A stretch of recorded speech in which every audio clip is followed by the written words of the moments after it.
Good morning and welcome back to the Steps to Soul podcast. Today, with my co-host Chris Sater, I'm Brandon Bourgeois. We're talking about the often fantasized, the golden ticket, the offer you've always dreamed of as an owner. Obviously we're going to cover when to expect it, how to recognize it, and what to do when it does arrive. Well, Chris, if you've ever been in this business, every owner talks about the offer they said they got, right? The great offer. Let's be honest. Not always is it a great offer, and secondly, is it a real offer? Is that correct? Yeah, it's usually multiple offers too, right? It's never just one. It's we've gotten offers for our business in the past, and if it's not that, it's my friend got this, and it sounds like a golden ticket for them, but they didn't give you all the details. So yeah, hop into that today and talk about what's real and what's not real. That's right. Every seller dreams of the perfect offer. Don't get me wrong. We've all sat there. If you've been in business, one day you have to get out. My father always told me that. And he said, you have to envision what exiting might look like. And it's, of course, take Willy Wonka, for example, the kid's looking for the golden ticket. You always want to find that one great access to the path to get out. Go experience something different. But what does it look like? And how real is it? Very often we hear, like we talk about these conversations, my friend got this, they got that. But we're going to kind of help navigate for all you listening what's going on. This isn't just for sellers, by the way. This is also for business buyers. Learning how when you walk up to a seller, how to present an offer that they're going to perceive as that offer too. It doesn't mean it's a bad offer. It doesn't mean it's the perfect offer, but it's an offer an owner can tangibly hope to get, but also you can materialize, deliver, and they can accept. Because let's be honest, Chris, the point of making an offer is to get it accepted, correct? Yeah, you wanna get the deal done. I'd say one of the biggest misconceptions I see among business owners is that the perfect offer is just going to show up. But that's not the truth. The golden ticket isn't a lucky email that comes in the mail or through your inbox. It's the result of smart preparation, right? So when your That's books right. are clean, your systems are documented, and your broker positions you correctly in a market, those dream offers suddenly look a lot less like luck and look a lot more like strategy. So if you want to know what that preparation looks like, give Brandon or myself a call. We'll walk you through that preparation. We've talked about it time and time again on this podcast. So, that's what that's when the golden ticket shows up. And that's for buyers too. You want to make sure the offer you present is tangible, digestible, and also makes sense to a seller and what their vision might be. It doesn't mean you have to give them everything they want. We're not saying that. We're not being one-sided here. But let's be honest. I've seen some buyers put some ridiculous ideas on the table. We had one say he wanted to offer the value of the real estate at less than 20% of appraised value. Let's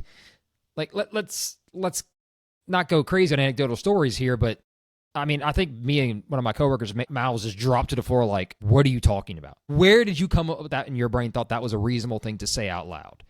But hey, I get it. Who doesn't want a deal? So being that was a fun story, let's talk about the myth versus reality. Let's talk about what sellers and buyers, this is the ones you want to listen to more closely than anything, because this is what the owner's hoping to see come from you. So you want to make sure when you deliver your offer, take good notes here. Sellers want, I think the most obvious one, Chris, is full cash at close, right? They want to know that they're getting paid everything, every single dollar the minute they sign that paper, right? That's right. Yeah, the golden ticket offer isn't an all cash fairy tale. I think the other thing is they want zero contingencies. What the golden ticket is going to be is a well-structured, bank-approved deal that actually closes. That's the key that you mentioned earlier. It's got to be something that closes. It can't be a fantasy. The fantasy is fast and flawless. That's what business owners want to sell. The reality is going to be something that's balanced and achievable. So I'd say the real winners are the sellers who understand deal structure. They know that a small holdback or even a seller note that keeps the deal alive puts more in their pocket. So the magic isn't in the number. And that's what we're always hearing, right? We want that multiple or we want that magic number. It's in the certainty of the deal happening. That's your golden ticket right there. That once you start this process, you've got a deal that can be structured the right way and can actually close. That's right. And too often buyers worry, well, I don't have all cash, or if I get financing, cash will be at the table. Yes, every owner, anybody selling an item, whatever it is, it's your car, your house, you want all the cash at close. You want that check you can hold on to and walk forward. What owners have to realize is in a lot of deals, there's going to be other components to reach a proper metric value and make balance. You talked about checks and balances there. There could be seller financing. In some different cases, there may be an earnout with, say, a single family practice like accounting or medical where you are the face of the business. You may not get a full cash check at close because let's be honest, if Dr. Bourgeois doesn't show up tomorrow to do the work, the patients may not come back. But if he transitions out over a 2 or 3 year period or a year period, but still comes around and introduces people, the retention rate of customers for that new buyer is going to be higher. Thus, they may want an offer to reflect that. Let's go to the next major issue. So many owners hope to get above asking price. Like you said, no contingencies, fast close, minimal involvement after sale. For those listening to the podcast, we had a whole episode about 2 or 3 back about your involvement post-close. As an owner, you are never going to get, I'm not going to say never, I'm going to take a step back. It is a very, very, very low probability you get an all-cash check above asking price with no contingencies and you can walk away tomorrow. That's not realistic. And I think most owners, to a degree, understand that, Chris. Most have told us we expect to have to help transition, but they think transition is going to be short, very short. What they don't realize is it's also based solely on what kind of buyer comes to the table and gives you a real offer. You have a high qualified buyer in the industry, you may have a low trained transition, especially if you're a less involved owner. You have a buyer who wants to buy your business. Like, let's talk about the searchers today. Going out there looking, a lot of guys in their 30s, just got an MBA, a little bit of cash. They've never worked a trade job in their life. They're going to want you at their hip for a long time. It doesn't mean they're making you a bad offer. They may make you a better offer because they're so desperate to own a business that they're willing to give you extra incentives. But then again, what is myth? What is reality? I think what reality is, it's a strong price, it's balanced structure, reasonable due diligence, and I think you said it best earlier, a clear path to financing. Let's talk about that together a little bit. Too often, people have been told you can buy a business, no money down. We've covered that myth. That's a myth, and I'm going to go back into that hellhole. But financing, getting it done. SBA, right now, if the government shut down, loans aren't going through. Doesn't mean you can't get an agreement in place. We have that right now. You get all the diligence done. You get the appraisals ordered. But you can't fund until the SBA gets the thumbs up from the Congress getting their freaking act together, if you're listening. And so we can get deals funded and insured, because the SBA insures a loan. They don't make the loan, for those listening who haven't heard that podcast episode before. But financing matters. Getting it done. Knowing that as a buyer, you've got enough money to put down for that SBA loan or a conventional loan, which isn't as common. But let's talk about the clear path to financing. Too often, buyers just think it's going to be, I wave a magic wand, put money down, and get a loan, right? That's not the case. And as an owner, you have to have that expectation, understanding that if financing is involved, what does that mean with the SBA, Chris? I'll let you kind of cover some of the key points with the owners now. I got a second job, right? Yeah, so you're asking what the SBA is requiring now with the new standard operating procedures? Well, those, and also how much work as a second job you're going to have as an owner providing document diligence, right? I mean, you go an SBA loan, they're going to dig under every single little shingle on the roof. Yeah, so let's talk about that. Side. I mean, how much documentation as a seller you're going to have to do now? Like, it's not just going to be, hey, he goes to the bank, I don't hear from 3 weeks, he brings a check. It's, hey, I have so much documentation requests. Yeah, absolutely. The seller, yeah, I see what you're saying now. The seller does feel like they have a second job. And that's kind of where me as a broker, I prepare my seller, my client for that. And I try to get a lot of that information up front. Now, they don't want to see that laundry list that the SBA is going to require. What do you think? It's probably 50 to 100 items. I mean, it's everywhere from your EIN letter from the IRS to, yeah. It can expand dramatically based on industry and how the scope of the deal. But I do start a data room, and we have obviously the stuff that the buyer's going to want to see. But along the way, I try to get some of the information that I know an SBA lender is going to want to see as well. So that way it's not so overwhelming when that lender comes in and they send the seller, who didn't even think he had to do all this stuff sometimes, like, but like I said, we try to prepare them for that. But yeah, it becomes like a second job. And I always encourage clients, if you're a seller looking to sell, try to bring somebody in on your team. And I know a lot of business owners don't want to do that because they want this to be a super confidential process. They don't want to let their bookkeeper or controller know what's going on.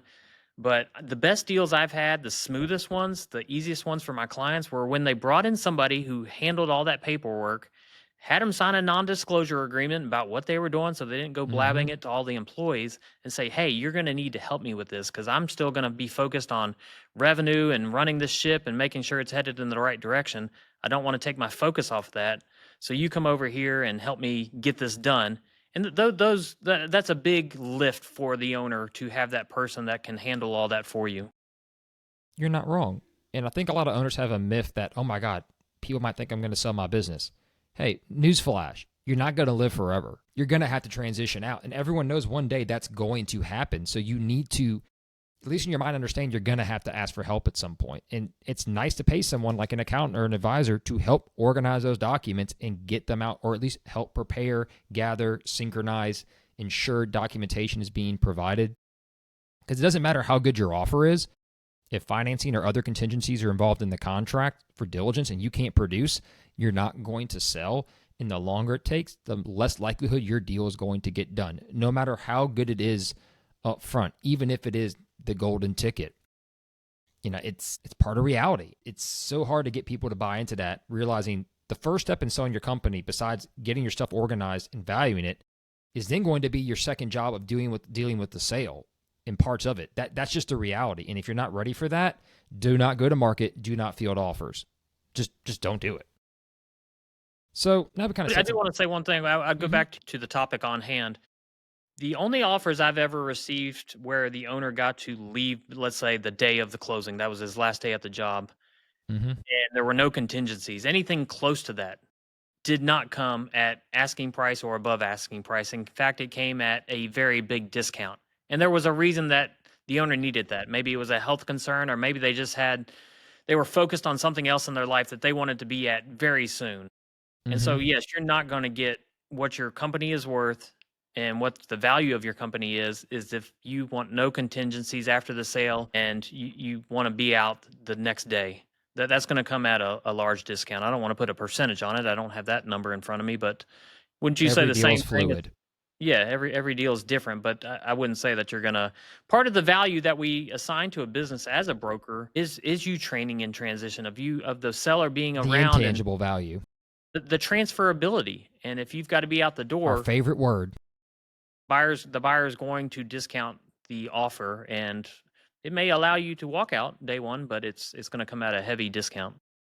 No, I agree. In most cases, it will be a discount. I've had one case where it wasn't a discount, but they were in the same industry, in the same city, in the same exact field, had other workers, had gone back and forth between the companies. And the buyer was also a very, very type A. I got this. Let me run. I want to run my ship. I don't want you in the way. And the seller was, I want out of town tomorrow. It was one of the rare times both sides of the card matched. And I don't mean that to discourage anybody, but it was true. Stars aligned. It really was, and that's okay. That can happen. What we say is not the law and verbatim always going to happen. I've seen Murphy's Law happen in 1,000 cases, but at the same time, you need to be realistic. And in most cases, that's where a strategic buyer has that advantage for transition, but there comes different give and take with that as well. We've covered that before, but for those listening, have an open mind to it. But the biggest thing, whether you get the offer or not, when to expect it and when is it fantasy? Let's talk about when to expect this offer, if it even comes. Too often, every business owner, especially in today's society with, let's say, trade businesses as an easy example, are getting very hot. HVAC, plumbing, service businesses like that. There are a lot of people out there, equity groups, private individuals, groups, sending out God knows how many emails, whether via virtual assistants or themselves, saying, I want to buy your business. I'm ready. I want to offer you something. When it's myth is when they've never seen your company, never seen a document, financial statement, and they're putting an offer on the table claiming to pay you an X multiple no matter what. That is a myth. If they're sending you an email saying they'll give you the best offer, blah, blah, blah, that is a myth. A real person approaching you, or group, whatever it may be, let's just take a deep breath here. They're going to want to have a conversation and look deep. They're going to want to take some strategic time. If they throw an LOI at you, an IOI at you right away, take a step back. Be prepared to say, hold on, this is too quick, or hey, I don't know you. I need to think about this. Just because a solicitation hits your doorstep doesn't mean it's real. Okay, I don't know how many owners we've heard from. So, well, this group talked to me once and they said they might do something, and it's been a year. That wasn't a real offer. It was verbal. It was fluff. We've talked to a lot of clients who do that. It's silly. It's not real. If it's not in hard writing, itemized out, they've had a conversation, you've built a relationship, that's a myth, not the real golden ticket. What is the real golden offer, Chris? I think you're going to know exactly what I'm going to say. It's a buyer that's come through the door, whether with a broker on their own, you've got non-disclosure signed, you've had initial meetings, you didn't talk numbers the first day. You didn't sit there and start diving into the nitty-gritty about the multiple. It was, let me just see if I like your culture of your business. If I think your business makes a fit for me. Do we mesh? Does our relationship make sense? Do I have funds to even do a deal? Now, second, third, fourth conversation, let's talk about the real numbers and talk about structure. If that's not the real process starting, be wary. It's not real. A real offer is, and I'm going to say this from the real buyers, a real offer is something in writing, tangible, with clear outlines of dates, timelines, execution, requirements, and contingencies. If you don't have that, Tom down the street saying, I'm going to buy your business for $1 million, that's fluff. It's not real. You need a real structured offer. And if you don't have one and you're starting to get to that phase, get an advisor to make sure it's structured correctly. Am I right, Chris? Please do not sign something that's got poor structure or you're not sure what it actually means. Yeah, a golden ticket shows up for businesses that are ready for one, not the ones still cleaning up their books just a few weeks before going to listing and going to market. Buyers pay premiums for clarity, right? Recurring revenue, documented processes, Transferability, our favorite word. transferability, management depth. The problem is many business owners assume their business is ready long before it is. I know you and I, our job as brokers is to help sellers bridge that gap. So when the right buyer does Probably appear, 90%. yeah, absolutely. I think so. I mean, really. Right. We want to make sure you don't miss that moment. We want to make sure you're prepared. There will be a golden ticket if you're ready for one. If you're, and I don't mean mentally ready and you just You want take it. the actual effort to get it there. Yeah, I've seen it happen time and time again. My phrase is preparation. Preparation creates leverage. When you're prepared, you've got the power to say, no, I'm not going to accept your low offer. I know what my company's worth. We're ready to get sold. We've done all the preparation. We've lined up. Our books are clean. Our management team is strong. And we've got recurring revenue. It's growing year by year. Now you're ready for a golden ticket, and somebody will bring you one if you market it right and get the right team on your side to get it done for you. And you could bring a competitive pool of buyers. The business we mentioned about just a moment ago, you said, do you ever had an owner that could walk away free and clear? That was a competitive bid process. The books were great. Everything was itemized. It was lined out, organized, clear, simple. So when a strategic buyer in the same industry showed up, it was, I got this. This is great. I don't need to worry about you being here because you know why? I can already look at everything and I'm confident. The loan process was pretty smooth overall. It took a little longer than we'd like, but SBA loans are never super quick, and I'd rather them take their time and do it right than rush through it. It was a good lender.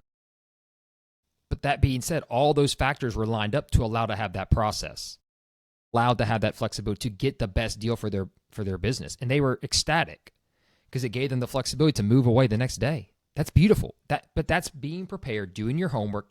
They had a consultant that they'd used for a couple of years before, getting things organized, making sure things are properly documented, structured. You need a P&L, Chris? I call them 30 seconds later, delivered. Hey, I need updated balance sheet. Hey, I need these invoices. It was great. And that's building to get the golden ticket. And for them, what they got on that was an excellent multiple for a mom and pop run shop doing strong revenue, great margin because they knew what they were doing. They had structured it to get there, to have that competitive process. Had they not, maybe you only get one or two buyers. Let's talk about the reverse side of that. If you're not structured, you're not going to get a golden ticket. You're not going to get that great offer. You might get one buyer saying, hey, I'm willing to do something, but I need a lot of seller financing or I need some other guarantees because I see cracks in the foundation that I'm going to have to, when I buy this business, go in and fix before I can start making optimization or growing it. I mean, no one buys a business to want to go fix it up to make the same money. They buy it to want to grow it, scale, and make more, correct? Yeah, you've got to. Especially if you're going to pay a premium multiple, you've got to scale it up just to afford the debt service. Yeah, and that's where I see a lot of the verbal offers come in. Let's kind of curtail that conversation some. When you have a good business, but it's not perfectly set up, or even maybe it's set up decently, or maybe the owner is the key employee. There's some other kind of concentration issues as we've discussed. That's when you typically get more of the verbal offers from people who might know you're interested. That sounds great, but I do that. What's going to happen? They either know these factors or they see it once they start getting started, and they don't want to commit to paper because they know, man, I get an odd feeling.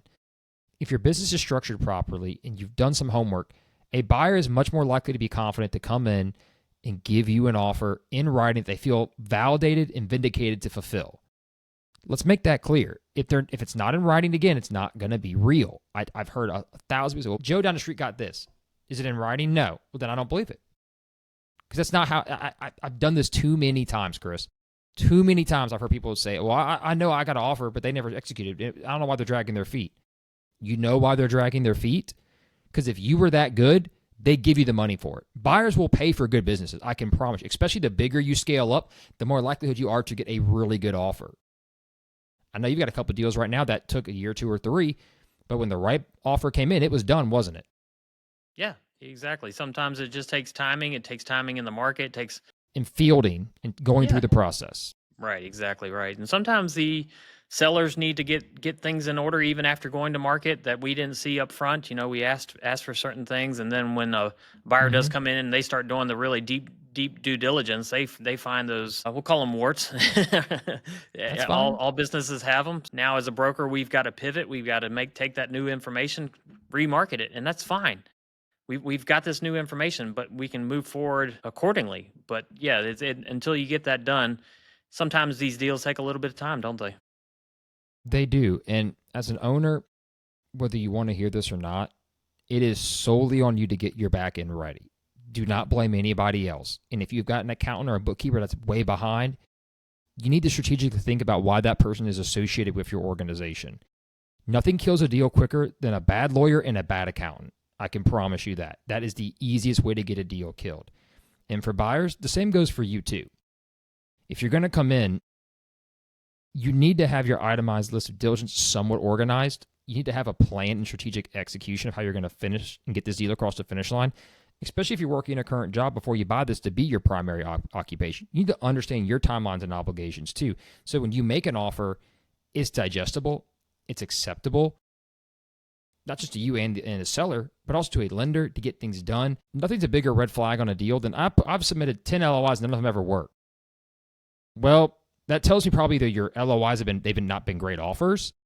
You've picked wrong businesses to put an offer on, or maybe you're not thinking the right strategic path to get there. And that's not always your fault. I mean, we've done deals, Chris. We've seen owners say numbers what they are. You dive in, they're not. That's not always the buyer's fault.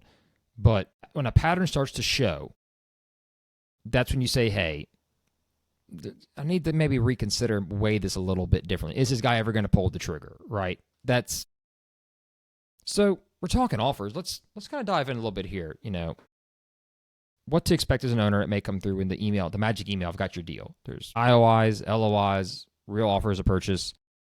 Let's kind of digest this for people and how to spot a bad one, the myth, and the good. An IOI. IOI is an indication of interest. That's normally pre-LOI. You'll see this more on larger deals where you may have a bidding process or there's going to be a lot of competitive action, right? Let's say you have a company with $3 million EBITDA. You may have 20 people want to put an IOI in place, and a broker may ask for that. And why? The main reason? Let's start with a base outline here. They may have had the NDA's already been signed probably, and they've had some conversations with you as a broker, maybe the owner, maybe a little bit of P&L, sim research on their part. They're going to spend that IOI to say, hey, I think we're already in this ballpark. Do you want to go to the dance if this is what I'm bringing to the table? And you field those as a broker on purpose to then show the seller, hey, here's 20 people put an IOI in place. These 5 are well below what we want for it. Scratch cut. These top 5, we love the fit from the company. We love the offer. We love the base idea they're presenting. Yes, the other 10, put them on hold. Or maybe it's a great buyer but low offer. Maybe it's a great high price, but we don't love the buyer because they don't have the capacity, we think. You need to understand as a seller, the IOI is not going to be nearly what the finished product is, right, Chris? Close. I mean, and I think that's where a lot of sellers kind of have a It's like speed misunderstanding. dating. Yeah, they kind of have a misunderstanding of which stage of the process they're in. And an IOI to me is nothing more than a handshake. You move up a step in an LOI.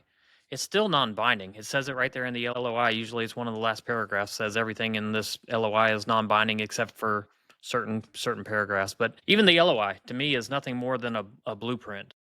It's not till we get to the APA, the asset purchase agreement, or the stock sale agreement, a MIPA, Mm-hmm. as I call it. That's a contract.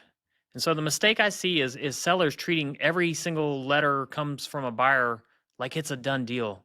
If Like you've the got an APA. IOI and you feel like you've got a done deal, like this is locked in and you're already counting the money, that's a big mistake. Big So the mistake. solution is finding a good broker who kind of walks you through that process, who can educate you and give you some guidance, because we've seen it time and time again. Mm-hmm. What we do is walk sellers through what each step truly commits them to, what is binding, what it commits the buyer to. Mm-hmm. So when you know the difference of, you got to avoid wasting months. It's not just days and weeks in these deals. Yes. You move into an IOI that hey, it looked great on paper and this guy's ready to go. Let's see what we can make happen. You can literally waste 3, 4, 6, 9 months. You could waste a year on a bad deal if you just continue allowing extensions and it drags on and you didn't get the buyer to commit to what they really needed to commit to up front. So I would say this: if you're unsure, if you've got an IOI or an Mm-hmm. LOI or even a verbal offer and you're not sure of which stage you're in, call Brandon or myself. Let us help decode that before it costs you so much time. And I'm Mm-hmm. going to use that word again. It's going to cost you leverage, because the longer you get into this deal, you let 3 and 4 months go. What's happened, Brandon? That seller feels committed to this deal because so much time's been involved. I've got to get money back for wasting these 3 or 4 months. I don't care if it goes on to 6 months, and then months becomes 9 months. So And then the understanding what stage renegotiated. you're in, yeah. Yeah, watch those extensions. I've got a deal right now where in fact, I had a call with a seller this morning, one of my clients. We gave him one extension, 2 weeks, and it's coming up on 2 weeks. She said, "I am not doing another extension." And you know what I said as a broker?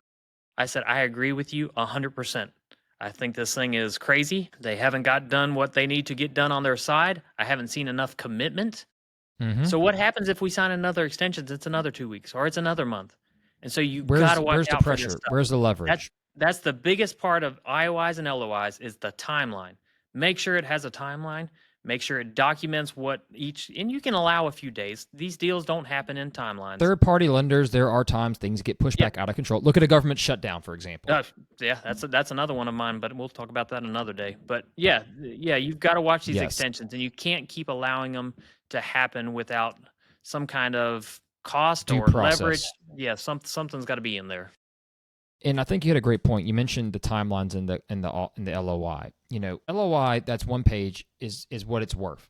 Would you do a deal with somebody to sell your company that's only on one piece of paper that doesn't define anything?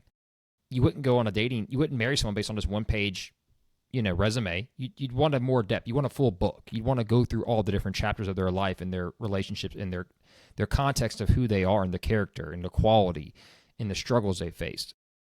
The same goes for any LOI you get or offer before the final purchase agreement. Same for the purchase agreement, but let's stay with the LOI and offer stage. The myth is the one pagers. They're intros. They're not fully there. If you're on a football field and you get the LOI that's one page, you're on the 20-yard line. Like their 20-yard line. You're not even on your 20-yard line. You're way back there. You're way back down the field. You got a long way to go to score a touchdown and get a field goal through the uprights. The more detail you put into those documents, we've talked about this, of course, again, it is important to have details to guide the deal. You just mentioned having to possibly do one extension, maybe not again. Because that, if I remember correctly, we talked about this, that deal was very clear with the timelines and expectations for financing, when they get the appraisals ordered, when they get XYZ done. And if to my memory is correct, they stalled on that for several weeks to get started. So they lost momentum and now excuses are popping up. That's not that's not a golden ticket. That's a myth. Now, up front, originally, looks good on paper. That's okay. But that's why every deal, if they start off as a golden ticket, may not finish as much. And that's why you have to be willing to hold to your principles, understand what's in front of you, and make educated and calculated decisions about going forward, holding the process, or even stopping the process sometimes. I've had sellers say, look, I got a bad feeling about this buyer. I don't want to go forward. I'm not giving them an extension. And I've had some buyers say, you know what? I'm just going to ride this out. I'm done. I think we're going to walk. We've gotten further along. I found some skeletons I didn't like. I'm not even going to try and renegotiate terms. I'm just going to walk. Or we've had some buyers want to then renegotiate the whole deal. Right or wrong, some have been justified, some have not. And as an owner, you have to understand that can happen. It doesn't mean you take it on the chin just because the buyer wants something because they're being greedy. You and I have had multiple discussions about buyers that lay out very good LOIs and then down the road try and find some kind of excuse to renegotiate because either they found something they like that they think they can get an advantage on, or B, they just realize that they can't get the financing and they're trying to find leverage to say, well, we need to reduce the price because of this issue. No, it's because you can't get the financing you promised. So you're now trying to reduce the price to make the financing fit what your capital availability is. And that's not fair to start off negotiation like that. No, absolutely. I had one the other day. Is LOI. It clearly states that it's based on the multiple of cash flow for 2024. It says nothing different. But here we are in November of 2025, and he's wanting to kind of modify the offer based on trailing 12 months. He put that in an email to me. So I went back. First thing I did is read the LOI and said, well, your offer was based on 2024. So why are we changing the terms of the valuation process? And trust me, value hasn't dropped in this company, but he's just pulling in 2 bad months from November to December last year and dragging them into this trailing 12 months that he now wants to call the valuation period. Which is So you not got the to watch out timeline for that's stuff. defined. Yeah, as a broker, there's nothing I can do about a buyer trying to do that except for, have a Hold the clear, line.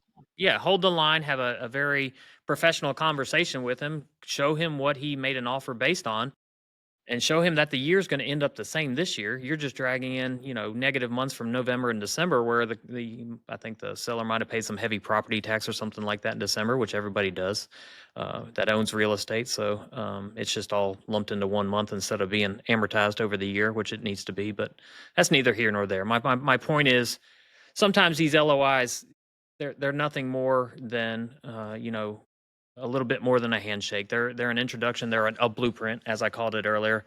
They're how we expect to get the deal done. But just like building a house, sometimes you're building the house along and things got to change because this isn't going to work out. And if buyer and seller are good with it, then that's fine. But if it's just one party trying to push the other's agenda, then it can turn quickly. Tends to backfire often. Yeah, it does. It really does. And People that's where get greedy. having, specific timelines, clear contingencies, clear holdbacks, stuff that isn't excessive or not vague. I had a conversation with a group that I'm friends with today. They're asking about this company, local niche specialty, private equity came in, offered them 10 million up front or 15, and they got like a $5 million earn out. I forget this full structure. Forgive me. It was a very vague basis, but they're like, what do you think about the earn out? I'm like, well, it matters on two things. One, how clear is the language and how well defined. And like I joked, Napoleon used to say there was a retard at his camp. If the retard can't understand the battle plan, don't go forward with it because it's going to fail. The same applies to a deal. If you can't clearly understand what's being written in that document and you cannot clearly understand how it's going to be judged post-sale, you need to rethink about what you're signing or have a very, very, very good expert make sure it's either rewrote or very clear for all parties. Nothing's worse than taking a seller finance note, an earn out, or any kind of contingency-based issue on the deal and not knowing how it's going to be interpreted. Or if it can be interpreted very easily differently, you need to stop. So that leads to our next main point. Do you accept, counter, or reject these offers? And when you have the golden ticket, just because it's perfect doesn't mean just accept it. Understand the nitty gritty of it because the number might be amazing. Maybe you're thinking that you're going to get $5 million for your company. They offer you $7 million. You want to sign right away. Stop. How are they going to give you that $7 million? Is it probably not cash at close? There's probably going to be, well, it's a $7 million offer, but we're only going to give you $5 million. Okay, now we know where this is going, Chris. We're going to give you shares of stock in this for rollover based on if our company does better, you'll do better. But if it doesn't, you're not going to get $7 million. That's a what if. We see that a lot with a lot of big private equity groups wanting to roll over stock to, they're going to say, look, we're going to buy this. We're going to give you 20% in our group. You don't vote in shares, but it's going to roll over time. And as our company grows and we offload it, you're going to get way more. In theory, that sounds like a great deal.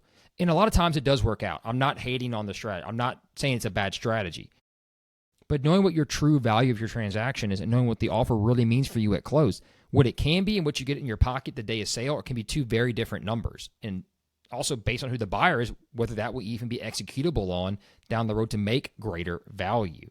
So as a buyer, if you're going to propose something like that, have a clear blueprint of what that return is going to be for the owner. And as the owner, you need to have that. If it's not a golden ticket. It's fake. If someone just promised you some random growth and then you're going to maybe get something, okay, dial it back. That's not real. The number looks nice on paper, but it's not executable. It's not transferable the other way this time. Can the buyer make sure it transfers back value to you if they're asking you to leverage that equity on the back end? Except when it's good. Go ahead. Yeah, you're right. Yeah, I've had two private equity offers here in the past, I guess, year. One where they didn't spell out the math and they just wanted the 20% rollover, and they didn't tell the seller what that was going to become or how they didn't give a plan of how that was going to become what it could be, and that deal didn't happen. But I had one here recently where they spelled it out. They talked about their business plan, where they were going to expand, how they were going to grow, how they were going to take his EBITDA from 3 million up to, I think it was 10 million, and how that was going to multiply over the next 5 years so that his $4 million of rollout was going to stay, was going to grow. But, as far as accepting, countering, rejecting offers, this is a point in the deal where emotion meets math. And what I would say is a fair price with strong structure in my mind. And what I always advise clients, that's always going to beat a higher offer that has shaky financing. Too many sellers are going to chase the headline. They're going to chase that headline number and they're going to ignore that fine print. All that fine print in that LOI Yes. that comes after the number that's usually in paragraph 1 or 2, you've got to read that. You've got to understand that. Is it And I clear? think, yeah, you and I, that's what we help. We help clients kind of zoom out from that number. Stop focusing on that number at Mm-hmm. the top. You need to evaluate. We're going to evaluate the buyer's Mm-hmm. ability to perform. Have they done this before? Is this their 30th deal or their first deal, and they're just trying to figure this world out and how financing works? Evaluate their financial strength. Evaluate their cultural fit with your organization. That matters too. Mm-hmm.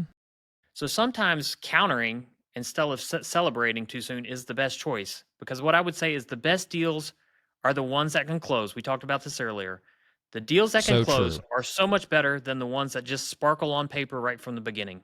I know that number, that Yes. bigger number looks enticing if you've got 2 or 3 offers at the kind of the same time and you're evaluating which offer. Make sure you read that fine print and understand what it means, the timelines, Mm-hmm. the just how this is going to go down. Have you done this before? All that really matters. Is it truly executable? Like, I've seen offers produce, I know you have too, that say we're going to get SBA financing for these terms. And I know as a broker, having done so many deals, those terms are never going to be allowed by the SBA. It's a pipe dream. It's sad, but it's true. You tell buyers, hey, you can't do the SBA. Oh, no, I'm going to offer this.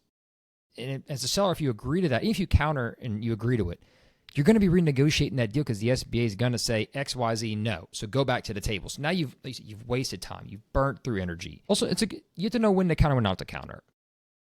And when you counter, don't be greedy. Both sides, please. This is for buyers and sellers. Don't be greedy. And as sellers, if you're countering based on the term structure, put yourself in the buyer's shoes for their debt service if they're getting financing or their ROI. If you're squeezing that penny dry on them just because you want a little more money or you want this perfect scenario, you're setting the buyer up to not be able to execute and make a return on their investment. And when that happens, you're not going to get a deal done. The golden ticket has to make sense for a buyer. It can't just be, we'd love to give you money, please run away, we never want to see you again. They're making an investment. Just like you're making an investment in them paying you, they're making an investment. The buyer's making an investment in you and your company and your legacy. Knowing you counter, you have to keep that in mind. I hate when I get sellers that want to counter. I just want more. I need more. Okay, but you're pushing the buyer's financing to the absolute limit, and you haven't had other offers. So you're pushing away the one person who's going out on a limb, willing to give you a good price, a very, very good price, because you want a little bit more. Don't strain your deal and cost yourself a deal. I've seen that happen too many times. Because we had low interest rates a couple of years ago and multiples increased because financing was more flexible, people think they're going to get those same deal terms. It's not going to happen. Please be perspective there, right, Chris? For sure. And people don't think about interest rates as much as they should when you get into a deal. Mm-hmm. You can take just one number away. When interest rates were 5 and 6%, 4x was obtainable. It was, you could buy this business for 4 times the SDE, the cash flow, and you could actually make debt service, and you could make a little money for yourself as a buyer, enough to, afford your living and take the risk. Take the risk. Right now, a 4x is pushing the limit at 8, 9, probably 10% not even doable Rates, realistically. it really isn't, unless somebody's coming in with more than 10%. And I think that's what a lot of times what sellers kind of think is, well, they just need to bring more money. Well, if you're selling a $3 million business and you got a guy coming in with $300,000 cash, I know that's not a lot of money to some people, and some it's all the money in the world. It's everything. But yeah, if you're coming in with, if you had $300,000, and granted that cash can't be borrowed, the SBA will not allow it to happen. It's got to be cash in the account. You can have a gift, but you got to have it for 6 months. You got to pay tax on it, so it's actually less by the time you pay the tax on it. Right. Yeah. So it's and now you're saying I want you to come in with more cash, or you got to pay me a higher multiple.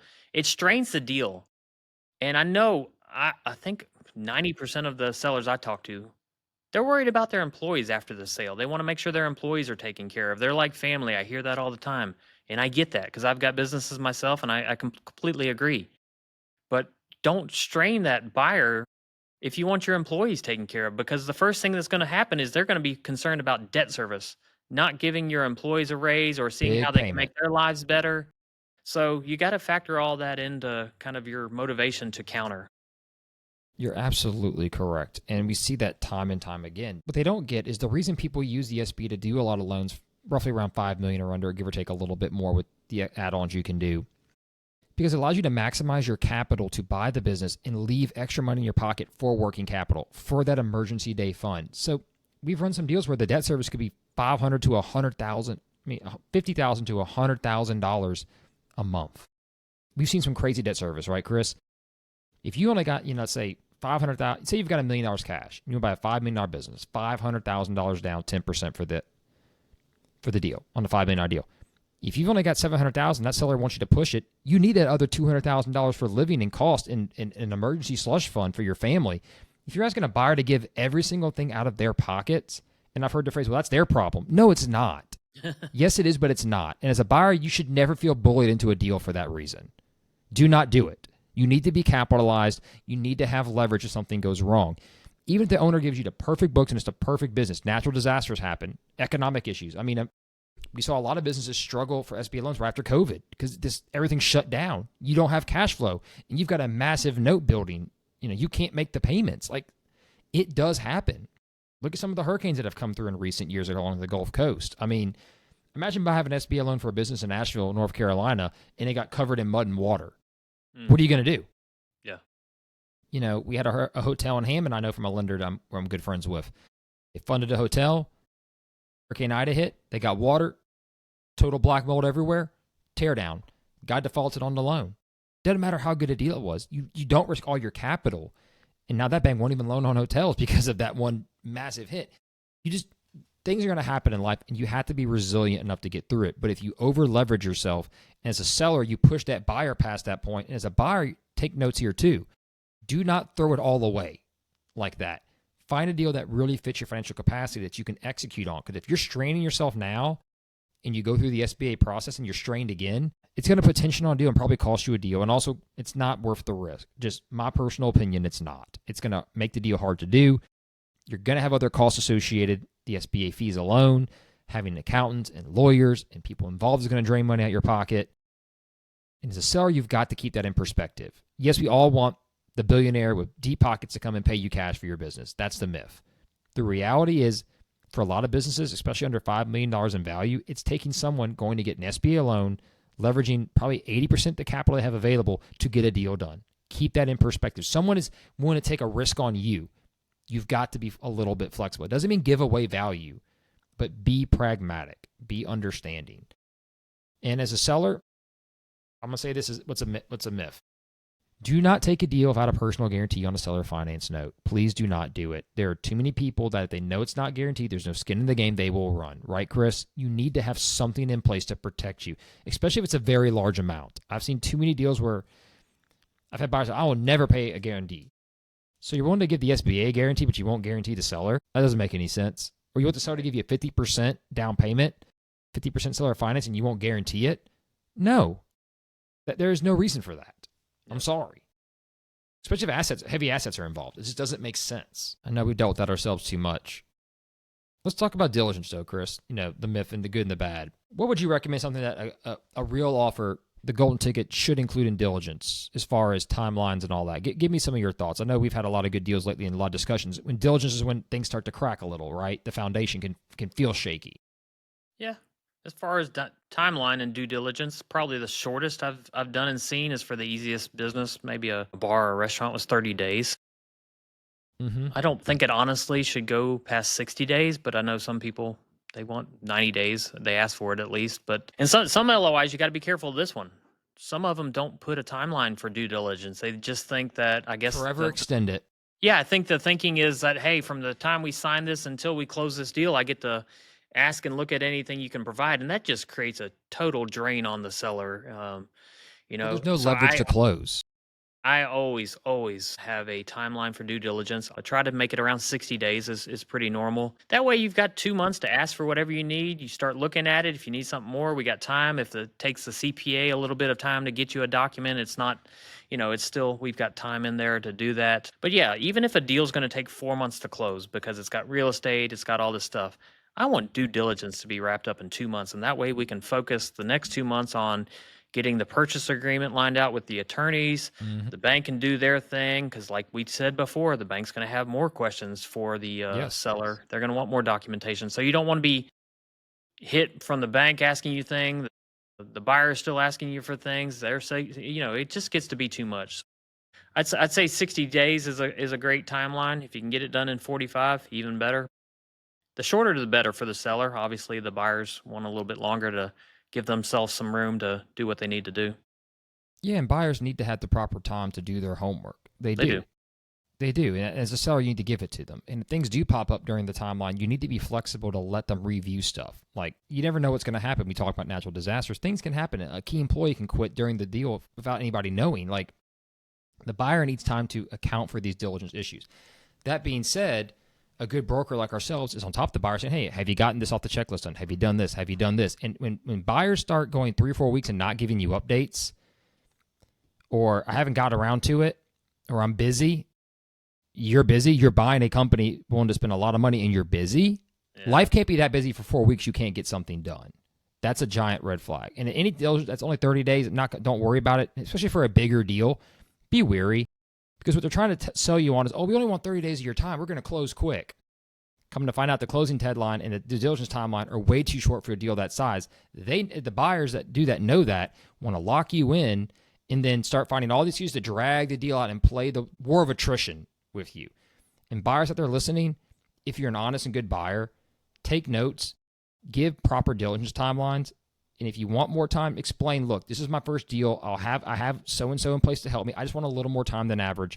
But if I wrap it up early, I'm willing to speed the process up. Let the seller know that. Give options to speed up as well as just slow down if need be. Be pragmatic.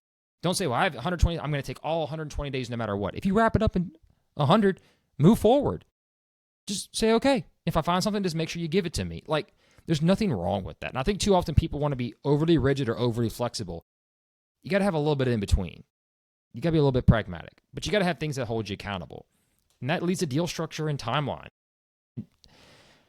I feel like that's almost more important than sometimes anything else. If you don't properly write the deal up in the LOI or the offer, and you don't properly get these dates and we said timelines, agencies lined out, it's going to be so hard to paint the Picasso at the end without the proper sketch to put the colors in the lines. Like, I have 2 young children. Tell them to draw a circle, they'll fail. You give them a diagram with all the stuff in there, they'll color between the lines, they'll make it look nice. The same for deal structure. If you don't start with proper outlines and proper structure there that people can follow and use to build in blocks, it's a house of cards waiting to fall. It's one Lego brick away from tipping over. You need to have it properly written up. Real deals are clear. Are they asset or are they stock? I've seen offers, they don't even say if it's an asset or stock sale. Yeah. Not even define how taxes are going to be allocated, how the liabilities and receivables in cash are going to be handled. Or they say it's a stock sale, but they don't outline other issues. There is so much out there that you have to dive into. Is there a training transition timeline? Is there a working employment agreement in place? Are there, timeline traps? Are there no milestones? Well, if everything's, we'll figure it out later, that's not a golden ticket. The thing is, we'll figure it out later. You need to say stop. Now, as a seller, you can't expect to have the employment agreement done at the LOI stage in 100%. You can't expect to have every single little bitty AR outline or WIP work in progress for a construction company outlined. But you need to know that that's going to be negotiated early, or if the working capital isn't agreed upon, Chris, you and I have had this discussion 1,000 times. When will it be agreed upon at a certain date before we get way down the line, correct? Yeah. The battle I fight on almost every deal is working capital. The structure of a deal determines whether it's going to move smoothly or it's going to stall at some point. You can almost see it happening if all the right terms weren't put in there. I kind of make sure that they are. But what the trap sellers fall into is chasing the highest number without asking how they're going to get it. And so that's why we're talking about structure today. The best offers I've seen, they're going to balance cash with a seller note if needed. They're going to balance timelines that I can actually fund, and they're reasonable timelines. I'd say when we build a timeline with milestones, when we have accountability built into it, even thinking ahead, when there's lender alignment, you've got to think at some point the SBA is going to get involved here, right? Or a lender, any lender. You've got to allow them enough time. And you and I have done enough deals. We know how much time they generally need. Will they take an extra week or maybe even another 30 days? We can't control that, but we try to give them that time. Would you sell a deal and give the lender 30 days if real estate were involved? It ain't going to happen. You're going to have to give that lender, if you've got a deal that involves real estate and the SBA, and you lock in that closing date before, I'd say 4 months at a minimum. I get lenders all the time who tell me they can close them in 45 days. I get emails from them. God, that It's pitch. not possible. You're not going to close this deal in 45 days. And here's one reason why I'm dealing with it now. The appraiser's got to get scheduled. It's going to take 2 weeks to a month to get him scheduled to come out there. Mm-hmm. Then when he gets out there, it's going to take him 2 weeks to up to a month. And trust me, I don't want to see a month. It shouldn't take him a month, but sometimes it does. So you just took 2 months for an appraiser to do his job, and you said you were going to close in 45 days? It's not going to happen. So what we do as brokers is we keep everyone focused. We start the timeline. It's got to be a good timeline. And throughout the process, we're keeping everyone focused. That deal structure, whatever was set in the LOI or the offer. And so I always tell sellers this: clarity kills confusion, and confusion kills deals. So what there has to be is clarity in the LOI. The timeline has to be clear. Everybody has to be on the same page. And I like what you said earlier. Is it an asset sale or a stock sale? I've got one right now. It was written up as an asset sale. From the very beginning, we had a lot of conversations about that. That's what they wanted. Liability reasons, all this. We went through the reasons. Tax implications. Guess what happened when I got the first draft of the purchase agreement? Stock sale. Stock sale. Exactly. No, wait a second. Whole different conversation. No mention of it coming in differently. Just here's the first draft. So yeah, you got to be clear. So now we're not back to square one, but it is a conversation that has to be had, and CPAs have to be brought in because yeah, we've got to talk about tax implications, and they want to throw in a free organization into the mix. So we've got all that to deal with. Let's complicate the deal a little bit more. Yeah, why not? And look, in diligence, if things come up where it's a problem, that's understandable, but it needs to be addressed early and communicated, like you said, clearly. Failed communication leads to bad deals. It is absolutely silly when I see people just expect things and buyers expect things and don't draft it in the offer. This is why I get some pushback. I know you have too from people. Why are you making this offer so detailed? Because clarity allows for decision making. Nothing's worse than an offer presented to somebody, to a seller who's worked their whole life, to sit there and say, I don't know what this is going to look like at the end.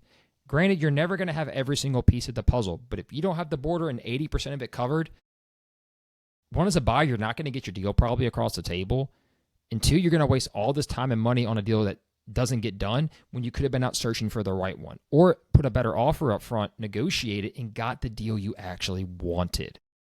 And that's what Chris and I are stressing to everybody listening out there, both buyers and sellers. If this is your first time, second, third, or whatever, please get good advice. Please get these contingencies in lined up. And I'm going to throw this out there too.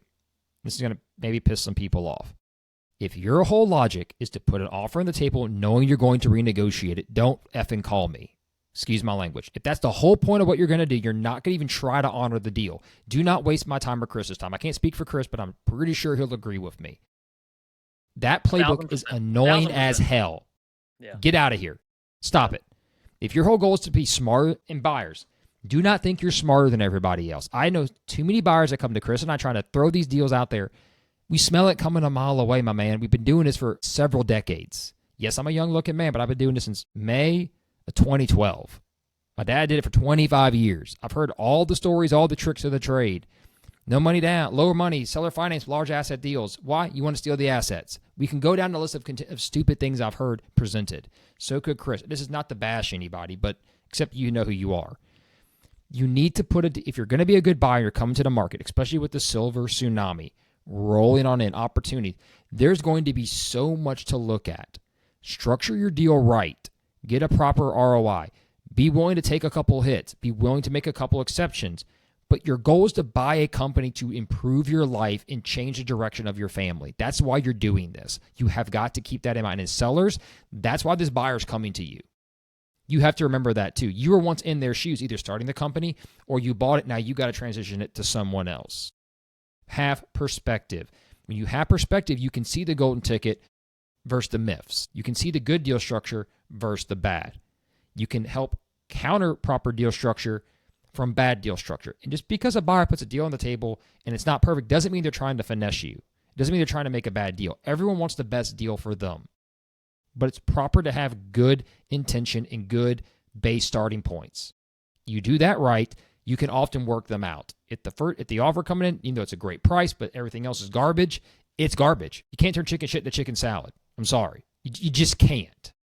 in the core foundation of what you're starting with, in the timelines that it's introduced to you, if it doesn't make business sense to you, think about that too, Chris. Let's just have a quick topic on that. If it doesn't make business sense, it's fake. I see too many people say, well, I could have got this deal. Why would someone pay you this gross amount of money for something that's not making money? Why do you expect to get 4 times your revenue as an owner? If someone gives it to you, it's obvious it's a scam for some reason. I can promise you in most cases it is. There are the outliers, yes. Please do not beat me up with the 1% opportunities. We're talking the overall scale here. Yeah, golden tickets aren't just magically, they don't just magically appear. They're engineered. That's right. They come to sellers who treat the sale like a process and not a lottery ticket that they're going to go into store and pay $2 and hey, I'm going to hit it. With the right preparation and the guidance, that dream offer that you're thinking about, it can become a reality. I think that's what we missed today. There are golden tickets, but they're not going, like you said earlier, they're not Willy Wonka going into the store, buying the chocolate bar and hoping for the best. Hoping for the best is not a plan. No. So if you think your business might be, if you think that you might have an opportunity to be a golden ticket, we should talk. You should reach out to us. Let us help guide you along the way of preparing your business, setting it up for that success. Send me or Brandon an email. Reach out to us on LinkedIn. We're on there a lot. Or other professionals. If you want someone local, and say you're in Seattle, you want someone in Seattle, get someone local. Get someone who's got a track record you can verify too. Please, just get good advice. Go outsource it. Go find it. Yeah, brokers will walk you. Good brokers will walk you through the process of exactly what buyers are paying for. And if you're thinking of something way beyond that, then you're not in reality. So kind of let a good broker tell you your value. Is there room to negotiate? Of course. But is there room to say, I want 3 times that? No, that's not what we do. No, and we're obviously not going to take you on as a client either. Let's put that clear. I'm not going to embarrass myself with someone that's completely unrealistic. Do occasionally we have deals that are overpriced because the owner wants to try the market for a short time? Yes, but we also tell them the reality check is this long, and it's only going to give you this much space. And when it runs out, we're pulling the curtain back and we're having a rediscussion. If you don't want to do that, we might just move on. Our time is our money too. Chris and I do not take upfront money. We're not going to do that. We're not going to take your money from we're not going to deliver on. We're working on success only. And a lot of good brokers do as well. And I always warn those who only want upfront money, be wary of that. Just a personal choice of mine. Doesn't mean they're bad people. Just I think a broker should work on success. You're not going to pay an HVAC guy before he installs the HVAC. You're not going to pay the restaurant for the food before you get it very often. I know you could order it mobily, whatever. Don't give me that nonsense. You go to sit down at a restaurant, you're going to taste the food before you pay for it. Let's be honest. Same goes for deal structure. Don't cash checks before you've got the deal done. Don't make unnecessary risk changes. Just please think about it through a pragmatic business lens, what it's worth. And if more than one person tells you that deal doesn't smell right, take a step back and think about it. Or it's okay to get a deal you don't feel comfortable with. Let's start with a little bit there. It's okay to be uncomfortable. It's a big change in life. It's a lot of money. It's time. The key is, does the deal give you enough on paper that's agreed upon in principle that you can begin to feel comfortable? The initial read might make you feel a little queasy in your stomach, or it's a big number and you get, the blood starts pumping, the adrenaline, just the fear, the thoughts, all the things that go through your brain. That's natural. It's okay. But if you can't translate that to what you read on paper to making you feel better, take a step back, think about what's in front of you, and reanalyze, or go get help to reanalyze. We've had people call, for example, the call I just mentioned earlier in the podcast, the group called me, hey, our clients, what do you think? And I having not seen the deal fully outlined, I don't have the paper in front of me. Here's 5 things I want you to tell them. And I went through all 5 things to prepare for it, things to suggest how to go about doing it. Address these issues. If they address this, the rest will probably work itself out. If not, I've got a couple of good attorneys and other people they can refer to help structure the other questions I can't legally answer. But if you do that, and I told them, remember one thing. They've got a good buyer and a good seller. The goal is to get the company sold. Keep that in mind and be pragmatic. If both parties address it that way and get it in writing and get it secured, it will most likely work out, and that's what you're here to do. Keep that focus in mind, The golden ticket isn't just about price, Chris. It's about certainty and fit. That's right. It's a fake golden ticket if it just shows up with a number on it. That's not the full deal. You got to read the fine print on the back of the ticket. A lot of groups will throw numbers at people, especially in busy and hot industries, trying to lock you in on exclusivities. Don't sign it if you're not sure. You don't have to. You can still have conversations with these people.